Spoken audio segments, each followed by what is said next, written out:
चलिए बात करेंगे खबरों की गंगोत्री की।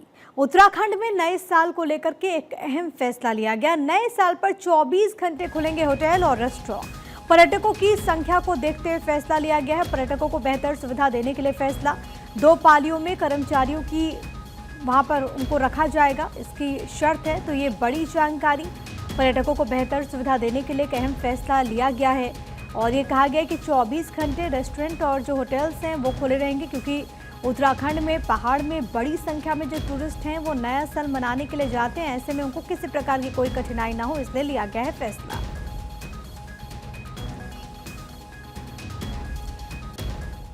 पहाड़ों की रानी मसूरी में नए साल की तैयारी पूरी हो गई। होटल व्यवसाय से जुड़े लोगों में नए साल को लेकर उत्साह दिखाई दे रहा है। होटलियर को उम्मीद है कि शहर में बर्फबारी होने पर पर्यटकों की संख्या बढ़ सकती है। शहर के अधिकांश होटल एडवांस में बुक हो गए हैं। उत्तराखंड होटल एसोसिएशन के प्रदेश अध्यक्ष संदीप साहनी ने बताया कि नए साल के लिए प्रदेश भर के बड़े होटल्स में 70% और अन्य होटल्स में 50% से अधिक बुकिंग हुई है। नया साल इस बार वीकेंड पर नहीं होने की वजह से बुकिंग भी कम हुई है, लेकिन बर्फबारी होने पर पहाड़ी क्षेत्रों के होटल व्यवसाय से जुड़े लोगों को इसका लाभ मिल सकता है।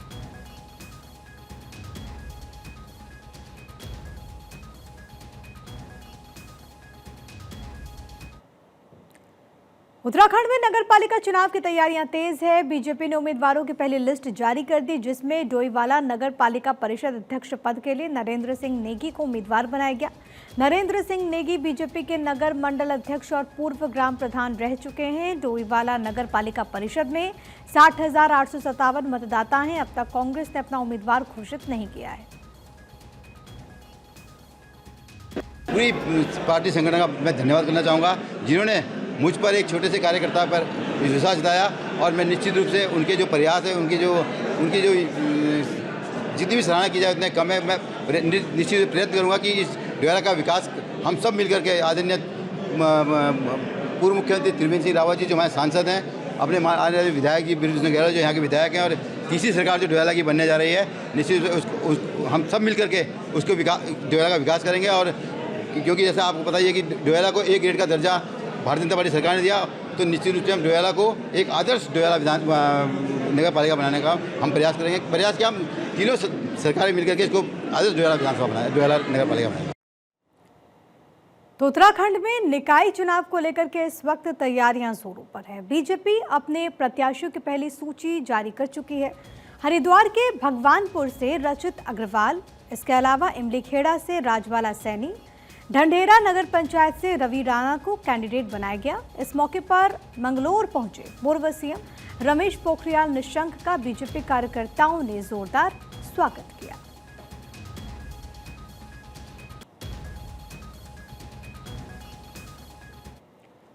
तो नगर निकाय चुनाव की तैयारियों के बीच प्रत्याशियों के नामांकन की भी शुरुआत हो चुकी है। टिहरी के नगर पंचायत घनसाली में बीजेपी प्रत्याशी आनंद बिष्ट ने कार्यकर्ताओं की मौजूदगी में अपना पर्चा दाखिल किया। इस दौरान बीजेपी के जिला पंचायत अध्यक्ष सोना सजवाण, विधायक शक्ति लाल शाह, जिला अध्यक्ष राजेश नौटियाल समेत सैकड़ों कार्यकर्ता मौजूद रहे।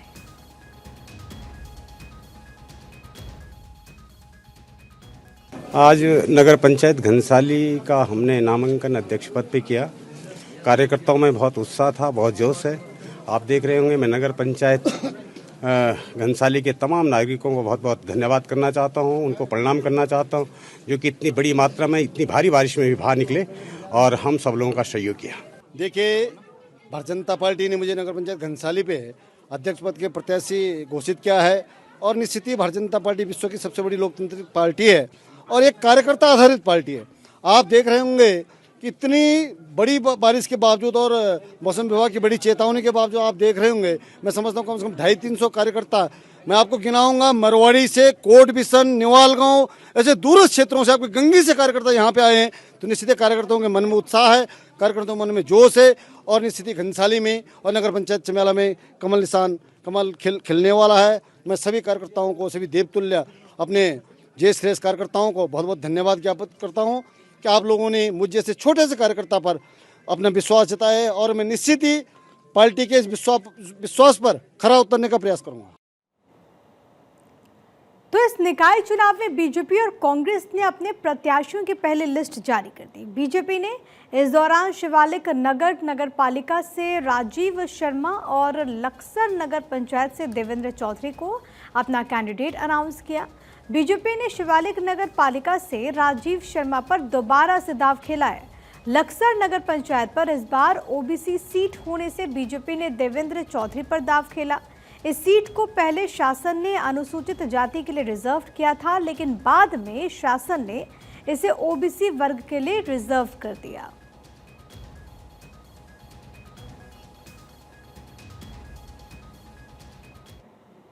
बड़कोट की बात करेंगे। नगर पालिका अध्यक्ष के लिए व्यापार मंडल की पूर्व अध्यक्ष राजाराम जगूड़ी ने आज नामांकन पर्चा दाखिल किया। लगातार बारिश के मौसम में भी सैकड़ों समर्थकों के साथ राजाराम जगूड़ी ने अपना नामांकन दाखिल किया। नामांकन के बाद उन्होंने कहा कि अगर जनता का आशीर्वाद मिला तो सड़क, नाली, खेल मैदान, पार्किंग, इन तमाम चीजों की व्यवस्था को नगर के विकास में प्राथमिकता दी जाएगी।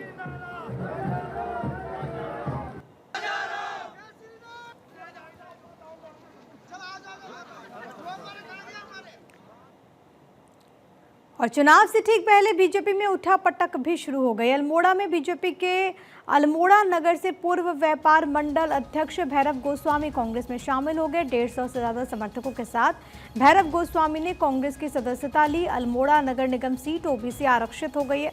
इसके बाद भैरव गोस्वामी का कांग्रेस से टिकट पक्का माना जा रहा है। अल्मोड़ा से कांग्रेस विधायक मनोज ने पहला ओबीसी मेयर कांग्रेस पार्टी से बनने का दावा किया है। माननीय विधायक जी के लगातार प्रयासों से और उनके कार्यों से प्रभावित होकर मैं आज इस राष्ट्रीय कांग्रेस पार्टी में अपने परिवार के रूप में आज समर्पित हो रहा हूँ। आज ये हम सब के लिए बड़े हर्ष का विषय है कि आज कांग्रेस में भारतीय जनता पार्टी के और कई ऐसे लोग जिन्होंने आज कांग्रेस की सदस्यता ली है और उनमें जो मुख्य रूप से भारतीय जनता पार्टी के नगर युवा मोर्चा के महामंत्री रहे, जिले के महामंत्री रहे और व्यापार मंडल के नगर अध्यक्ष रहे और वर्तमान में व्यापार मंडल के जिला अध्यक्ष हैं। उनके साथ सैकड़ों लोग आज कांग्रेस की सदस्यता ली है। कांग्रेस की पार्टी की नीतियों में विश्वास व्यक्त करते हुए, कांग्रेस के कार्यों को लेकर और भारतीय जनता पार्टी की विकास विरोधी सोच को लेते हुए आज इन लोगों ने कांग्रेस में सदस्यता ग्रहण करी। तो उत्तराखंड में नगर निकाय चुनाव की सरगर्मियां तेज हैं। चुनाव को लेकर के प्रशासन भी अलर्ट मोड पर है। कोटद्वार की अगर हम बात करें तो नगर निगम का चुनाव शांतिपूर्ण ढंग से और आचार संहिता का पालन करवाने के लिए जिला निर्वाचन प्रशासन ने कमर कस ली। कोटद्वार नगर निगम क्षेत्र में इस बार 1,18,433 मतदाता अपने मत का इस्तेमाल करेंगे। दूसरी तरफ निष्पक्ष मतदान के लिए जिला निर्वाचन अधिकारी के निर्देश पर कई टीमों का गठन कर दिया गया है।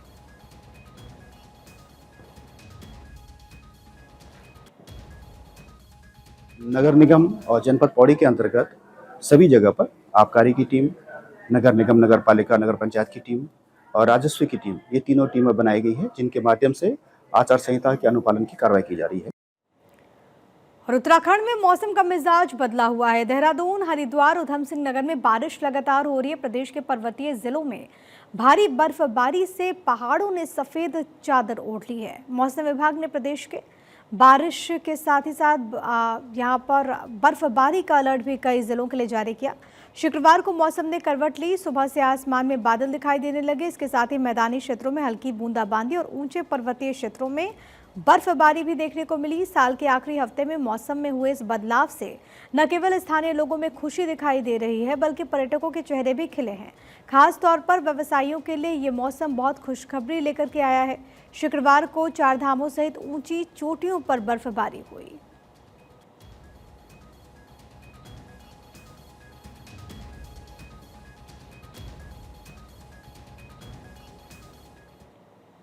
वहीं चमोली में भी बर्फबारी शुरू हो गई है। नए साल की शुरुआत से पहले ही बर्फबारी को पर्यटकों के लिए वरदान माना जा रहा है। बर्फबारी से पर्यटक काफ़ी ज़्यादा उत्साहित हैं, जमकर लुत्फ उठा रहे हैं। चमोली के बद्रीनाथ धाम, हेमकुंड साहिब, औली और नीति घाटी में 2 दिनों से लगातार बर्फबारी हो रही है, जिससे पर्यटकों की संख्या में इजाफा होने की संभावना है। पर्यटन व्यवसाय भी बर्फबारी से काफ़ी ज़्यादा खुश है।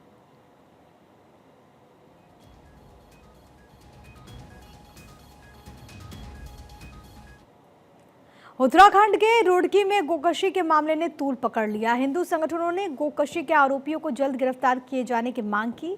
विरोध जाहिर किया गया है। हिंदू संगठनों ने विरोध सिविल लाइंस कोतवाली का घेराव करते हुए किया। हनुमान चालीसा का इस दौरान पाठ हुआ। जौरासी के जबरदस्तपुर में मंदिर के पास गोकशी का मामला दरअसल सामने आया था। इसके बाद ग्रामीणों और हिंदू संगठनों ने जमकर हंगामा किया।